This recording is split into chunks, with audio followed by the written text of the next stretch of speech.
All right, working with milestones or projected dates. This is something we do all the time in government. Let's say you have to do something 25 days after an application starts. How can you use Google Sheets to easily predict or project dates in the future or even in the past? I'll show you.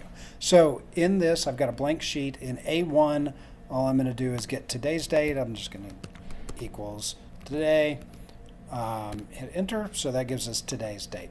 So the first thing I want to do is I just want to figure out what day is 183 days from today. So in that case, it's A1, which we just typed in, plus 183 equals. All right, that gives us 421. So that's it. That's just it. That's days plus weekend days, though, right? Sometimes we want to break that out where we're only looking at business days. So in that case, in B2, I'm going to type work day. And in this case, I'm going to use that same one, the starting point of A1, but you'll see that the function gives us numbered days here. So we're going to do 183.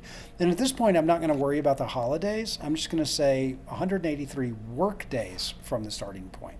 So if I do that, I type in, and you'll see that it falls on 7/4/2023. Well, that's Independence Day. All right, so let's learn how to use the holidays. So in this one, I'll just type in holidays, or hold days. I'll misspell that, and we'll go, let's see, 11/11/22. We'll go 11/20/23/22. We'll go 12/25/22, and we'll also go 7/4/23.